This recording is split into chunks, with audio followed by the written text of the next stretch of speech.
बिस्मिल्लाहिर्रहमानिर्रहीम। अस्सलाम वालेकुम। आप देख रहे हैं DNN न्यूज़ और मैं हूं गुलाम ज़हरा। अब रुख करते हैं खबरनामे की तरफ।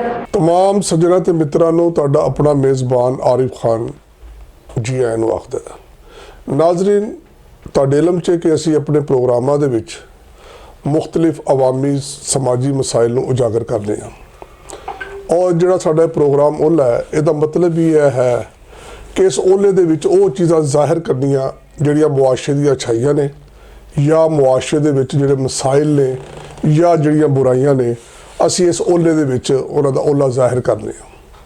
ਨਾਜ਼ਰੀਨ, ਅਸੀਂ ਸ਼ਾਹ ਫਰੀਦ ਚੌਕ ਤੋਂ ਲੈ ਕੇ ਤੇ ਲਿਆਕਤ ਚੌਕ ਤੱਕ ਜਿਹੜਾ ਮੇਨ ਰੋਡ ਸਬਜ਼ਾਦਾਰ ਹੈ ਜਿਹੜਾ 3-4 ਸਾਲ ਤੋਂ ਇਸ ਸੜਕ ਦੀ ਤਾਮੀਰ ਦਾ ਮਸਲਾ ਉਲਝਿਆ ਹੋਇਆ ਸੀ, ਅਸੀਂ ਇਸ ਮੌਜੂ ਦੇ ਉੱਤੇ ਆਪਣੇ ਪ੍ਰੋਗਰਾਮਾਂ ਦੇ ਵਿੱਚ ਆਵਾਜ਼ ਉਠਾਈ ਔਰ ਵਜ਼ੀਰ ਆਲਾ ਸਾਹਿਬਾ ਦੇ ਅੱਗੇ ਰਿਕੁਐਸਟ ਕੀਤੀ ਕਿ ਇਸ ਦੇ ਮਸਲੇ ਦੇ ਉੱਤੇ ਤਵੱਜੋ ਕੀਤੀ ਜਾਏ।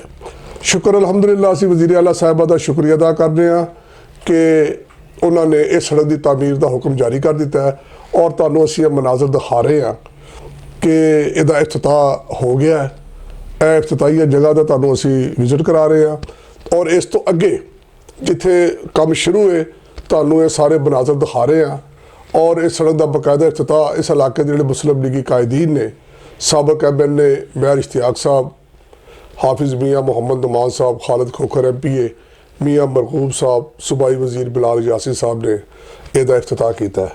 ਇਲਾਕੇ ਦੇ ਲੋਕ ਮੁਸਲਿਮ ਲੀਗੀ तमाम क़यादत ਦਾ ਸ਼ੁਕਰੀਆ ਅਦਾ ਕਰ ਰਹੇ ਨੇ ਕਿ ਉਹਨਾਂ ਨੇ ਵੀ ਇਸ ਮਸਲੇ ਵਿੱਚ ਆਵਾਜ਼ ਉਠਾਈ ਔਰ ਕੰਮ ਸ਼ੁਰੂ ਹੋ ਗਿਆ।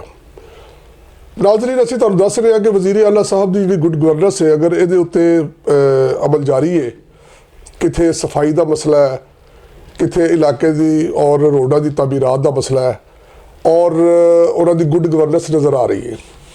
ਅਗਰ ਸਾਹਿਬ ਦੀ ਸ਼ਊਰ ਲੋਕ ਸੁਬਹ ਸੜਕਾਂ ਦਾ ਉਹ ਕਰਨ, ਵਿਜ਼ਿਟ ਕਰਨ ਤੇ ਅਮਲਾ ਸਫਾਈ ਵੀ ਆਪਣੀ ਜਗ੍ਹਾ ਦੇ ਉੱਤੇ ਸੜਕਾਂ ਚਮਕਾਉਣ ਤੇ ਲੱਗਿਆ ਹੋਇਆ ਔਰ ਲਾਹੌਰ ਵੇਖ ਕੇ ਲੱਗਦਾ ਨਹੀਂ ਕਿ ਲਾਹੌਰ ਹੈ, ਕੋਈ ਬੈਰੂਨੀ ਦੁਨੀਆ ਸਾਨੂੰ ਇਹ ਨਜ਼ਰ ਆਉਂਦੀ ਹੈ ਔਰ ਇਹ ਸਾਰਾ ਕੰਮ ਜਿਹੜਾ ਇਹ ਵਜ਼ੀਰ ਆਲਾ ਸਾਹਿਬ ਦੀ ਗੁੱਡ ਗਵਰਨੈਂਸ ਦੇ ਉੱਤੇ ਹੈ ਔਰ तमाम महकमे ਦੀ ਜਿਸ ਵੇਲੇ ਇਸ ਵੇਲੇ ਜਿਹੜਾ ਅਮਲਾ ਹੈ ਉਹ ਕੰਮ ਠੀਕ ਕਰ ਰਿਹਾ ਔਰ ਲਾਹੌਰ ਨੂੰ ਰੋਸ਼ਨ ਕਰ ਰਿਹਾ।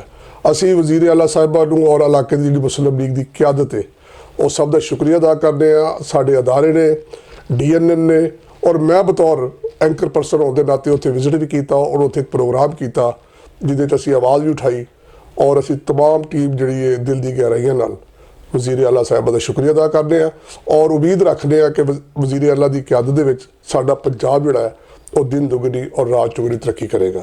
ये नाल ही नाज़रीन, तुहाडा अपना मेज़बान इजाज़त चाहता है। अगले प्रोग्राम तक रब रखा। अब तक के लिए इतना ही। मज़ीद खबरों के लिए हमारे साथ रहिए।